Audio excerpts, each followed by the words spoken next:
ואנחנו רוצים להמשיך עם האורחת שלנו, עם פרופסור רומיאנה מרינובה, אני מקווה שאני...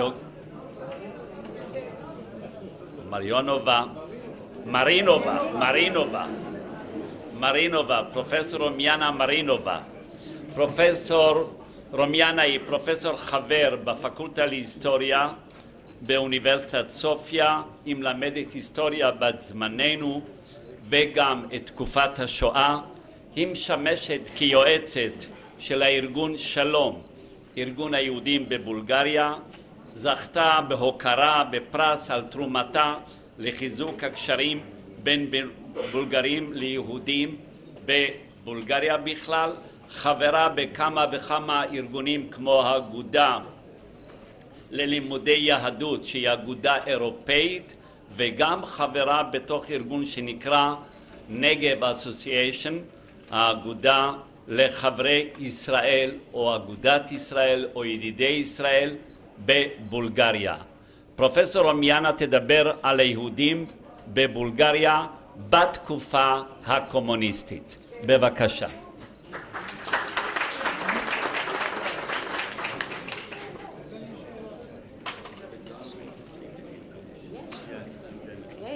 אז אני מקווה שהצטיידתם עם תרגום סימולטני, אלא אם כן, אני לא רוצה להגיד שייכים למי, לקהילה הספרדית או לאשכנזית והם מדברים אנגלית. אני לא רוצה לסכסך כרגע. Добро утро, Бокер Тов, and I'm very happy to be here. I would like first to thank the Bar-Ilan University and the Dahán Center for this great conference and for commemorating the Bulgarian Jews and their history. And I also would like to thank you for being here, because going back to the title of the conference, we have very few Jews in Bulgaria remained, but we have many Bulgarians in Israel, and these Bulgarians are you. So thank you very much for being here today. Благодаря. Would you please allow me just to, of course I will cut short my speech because we are much behind the schedule, so I will really cut it short, but may I just announce two things. That in Sofia University we opened 3 years ago a Jewish studies program called Hebraistica. It's the first ever in Bulgaria. So it happens that I'm the director of this program, and I very much wish the program to survive. Now we have the third-year students, and if we manage, to accomplish the 4th year, we will have the first graduates. So I hope that we can cooperate also with the Bar-Ilan University and all the institutions in Israel, and also with the Jews, the Bulgarian Jews here in Israel. And one other thing, very briefly, that in Shalom, in the Organization of the Jews in Bulgaria, Shalom, very recently was established a History Commission.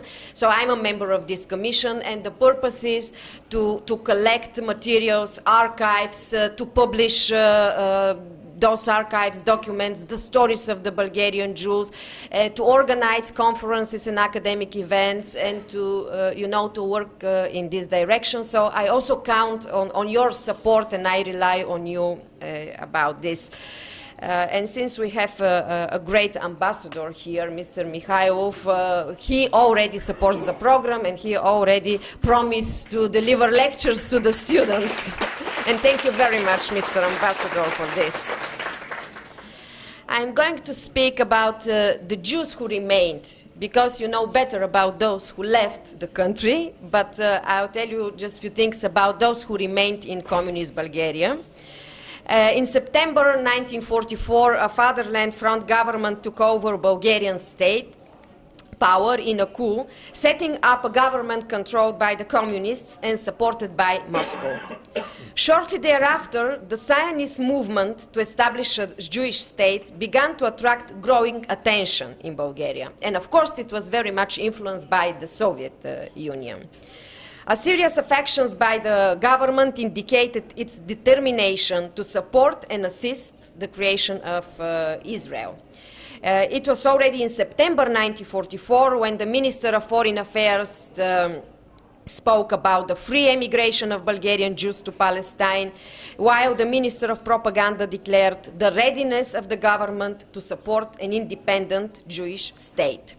So the operation of the so-called Palestine Committee was restored, having as its main priority the organization of the Jewish emigration to Palestine.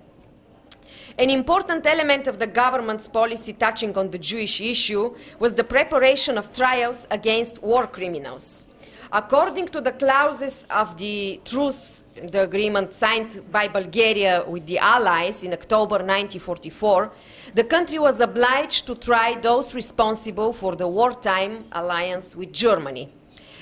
And actually, Bulgaria figured as one of the countries with the highest number of people sentenced to death among states conducting similar post-war judicial proceedings. We have 2,730 death sentences pronounced by this court. But it's little known that the Seventh People's Court in Sofia constituted the first tribunal in Europe to persecute crimes committed exclusively against the Jews. So it was the first Holocaust trial in the world because it happened at the beginning of 1945. So the war was still going on. And the court examined what had happened to Bulgarian Jews in the context of the Nazi final solution. 64 Bulgarian citizens were accused of participating in Hitler's plan for the extermination of the Jews in Europe. The leadership and the staff members of the Commissariat of Jewish Affairs, some administrative staff of the Jewish forced labor units, participants in the confiscation of Jewish businesses and anti-Semitic publications. Over 300 witnesses testified, and the court issued 2 death sentences. One for Alexander Belev, of course, the head of the Commissariat of Jewish Affairs, and another one for the district governor of the city of Dupnica. After the war, yes, the Jewish community survived, but it was actually very poor, deprived of, all means of survival. And also, there was a division inside the Jewish community in Bulgaria between the Zionists and the communists. Although Zionist feelings were quite strong, a large number of Bulgarian Jews were closely connected with the anti-fascist resistance movement, the communists, and the Fatherland Front government. So there was a division inside the community and a struggle between the two centers, which is very well documented by the state security because they followed very closely this process. And Zionist organizations in the country were quite active, receiving a boost by Ben-Gurion's visit to Bulgaria in December 1944. And of course, the main aim was to encourage the Zionist movement and to lobby for mass emigration to Palestine. But at the same time, many Bulgarian Jews identified strongly with the anti-Nazi struggle and had become situated in the new power structures, the party, Communist Party apparatus, and also the state security. And their task was to restrain the Zionists and to propagate in favor of remaining loyal to the Fatherland Front government and to remain in the country. After the establishment of the State of Israel in 1948, the Bulgarian Jews had to make their choice, either to stay or to leave. And you know that 90% of the community, some 45,000 people, decided to leave. Actually, the Communist Party supported the immigration because the Soviet Union lent its active support in favor, aiming to neutralize the British presence in the Middle East. So they wanted to support the new State of Israel, and it was followed the same policy by the Bulgarian Communist Party. The position of Moscow created opportunities for increased communist influence upon Jewish communities everywhere. And the Bulgarian Communist Party declared fullest support of the whole nation to the emigration, and they even started organizing the immigration. the Prime Minister Georgy Dimitrov underlined the importance of cooperation between communists and Zionists in the future state. Having been influenced by Moscow, the Bulgarian Prime Minister believed in the idea that Israel would become a Soviet ally in the Middle East and would assist in the cause of spreading socialism in the world. And the recognition of the State of Israel was greatly received among the Jewish community in Bulgaria. It was published, the news was published in Evreysky Vesti, the newspaper, together with a statement of gratitude by the president of the Central Consistory, Professor Jacques Nathan. Jacques Nathan, yes, he... Jacques Nathan. Or, okay. So the Jews who remained in Bulgaria with the passing of time deepened the relationship of the Jewish organization with the party organs, the organs of the Communist Party, and this coincided also with the repressions initiated by Stalin against Soviet Jews, you know, the liquidation of the Jewish Anti-Fascist Committee and the execution of its leading figures, the trial against Jewish doctors and other events in the Soviet Union, and they, of course, reflected also to Bulgaria. The price for preserving some elements of Jewish life was full subordination to the party state apparatus. The character of the consistory also changed, reduced to an educational cultural organization with almost no social activities. Until the end of 1952, Jewish communities and institutions had passed under the total control of the Communist Party. However, Jewish social-political organizations continued to enjoy a certain autonomy, and their executive organs were made up of Jews. From 1966, the research journal called Gudishnik Annual was published every year, wholly with state financing. And although it maintained an ideological focus, research articles dedicated to history, way of life, and culture of the Bulgarian Jews still managed to find a place among its pages. The community had also its own cultural magazine called Vaestreya, so it was published as well during these years. During the 50s, Soviet-Israeli relations began to deteriorate because the Soviet Union started supporting the Arab countries in the conflict. So, of course, it had very negative effect on the Soviet-Israeli relations and, of course, also of the Bulgarian-Israeli relations. Also there was an incident in 1953. A bomb exploded at the Soviet diplomatic mission in Israel, injuring Soviet staff and members of their families. As a result, the Soviet ambassador were recalled, and there was almost a break-off of diplomatic relations between the Soviet Union and Israel. So after 2 months, Moscow used the diplomatic mission of Bulgaria in Israel as a mediator, so they contacted the Israeli authorities and conveyed the desire to re-establish the diplomatic relations. And so Bulgaria participated indirectly in this matter. But the Bulgarian media condemned the unfair act committed against the Soviet mission. Evreysky Vesti, the Jewish newspaper, published a letter by the Sofia Jews to David Ben-Gurion, expressing their angry protest against the development of events, characterizing them as an anti-Soviet campaign. So Bulgarian Jews had no other choice but to support and stand behind the Soviet Union in its conflicts with Israel. So in the period 1953-56, some changes took place in Moscow's policy towards the Jews, and after the death of Stalin, Beria's removal from power in June 1953 and the recognition of the Soviet Communist Party that the Jewish doctors had been unjustly accused, Soviet Jewry regained confidence, but not for long, because there will be soon a new anti-Semitic wave there.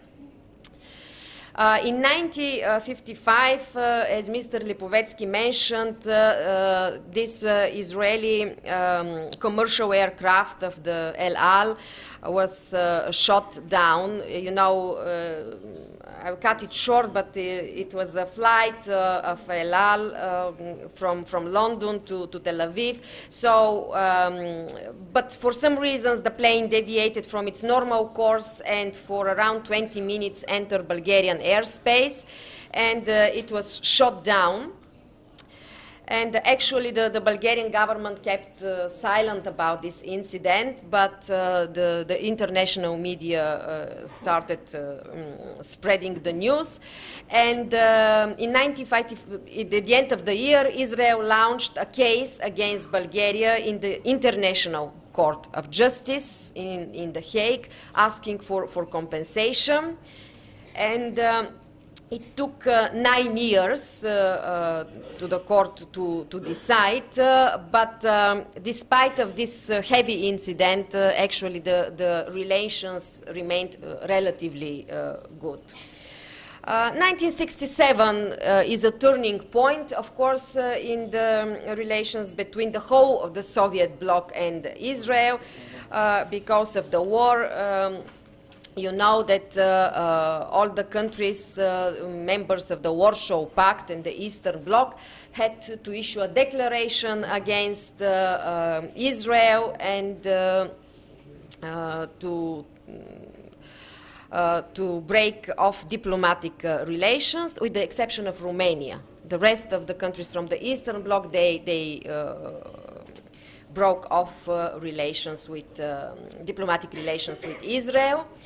The newspaper Работническо дело, which is the newspaper of the Bulgarian Communist Party, followed closely these events in the Middle East, providing coverage through the whole 1967.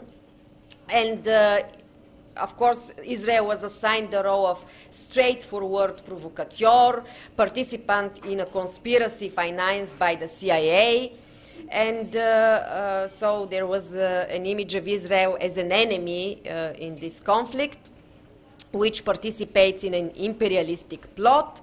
And so the Bulgarian Jews had to condemn also the Israeli aggression. This is how it was called in the Bulgarian media at this time.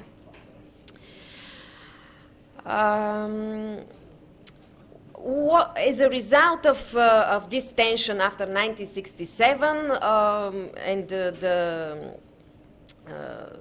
broke off of diplomatic relations, the period after generally became unfavorable for the Jews. The new anti-Semitism was seen in the policy adopted by the Central Committee of the Communist Party, aiming at removing Jews from leading positions, mainly in the ideological front. So Jews had to be removed from certain positions, and they were transferred, for example, they were removed from the Central Committee of the Bulgarian Communist Party, from the Ministry of Foreign Affairs, from state security apparatus, from the Bulgarian army, and also from radio and television. And they were transferred to the economy, which is very interesting, to leading positions in the economy, especially in the industrial sector. So we have many Bulgarian Jews actually building industrial Bulgaria.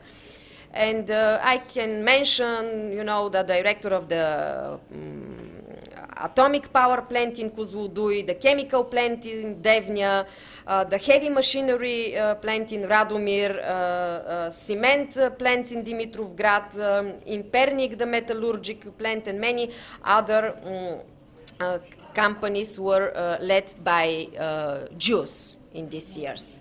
So the Jews were actually, the Bulgarian Jews were allowed to occupy high positions, but never the highest position. So even in the Communist Party, the highest level of the Communist Party, we have very few Jewish names. The new Israeli-Arab military confrontation in 1973 and the growing threat of acts of international terrorism and their reflection in Bulgaria's domestic politics, they led to a trial organized against a Bulgarian citizen of Jewish descent. It's Heinrich Nathan Speter. So in 1973, there was a trial against Speter. He was a researcher at the Institute of Economics of the Bulgarian Academy of Science, an advisor at the Council of Ministers. And from 1966 to 1972, he worked as an expert at the Center for Economic Development of the UN in Vienna. Bulgarian state security, with the assistance of KGB and other secret services, received incriminating evidence that Speter had begun collaborating with the Israeli Mossad in Vienna in 1972, while he gained employment at the UN with CIA help. He was arrested by the Bulgarian authorities in November 1973, attempting to carry abroad 1,500 pages of confidential analysis containing economic information about the Eastern Bloc countries. Speter was accused of espionage on behalf of the United States and in particular of Israel. He was sentenced to death but remained in prison, and later on he was exchanged for a top Soviet spy caught in the West. He departed for Israel, and he remained in Israel until the rest of his life. Okay, so I will finish in 2 minutes. So after 1978, the communist leader Todor Zhivkov drew a line, a thin line, but line between Soviet and Bulgarian policy in relations to the Jews. And he didn't follow the anti-Semitic, the heavy anti-Semitic policy in the Soviet Union. He spoke about the great contribution of the Bulgarian Jews to the anti-Nazi resistance and to the fact that they remained in Bulgaria and helped to build socialism in the new country. So actually, there was no open anti-Semitic, and there are no anti-Semitic feelings among the society, as you well know. But on political level, there was no open anti-Semitic policy towards the Bulgarian Jews. They simply, but there was a special attitude towards them. I mean, okay, they might be comrades, communists, but still they are Jews, so they cannot be fully trusted, you know. So it was not such a rosy picture. And because I think that time is over, and I have to finish now, we can discuss later more in the coffee break. So thank you very much for your attention.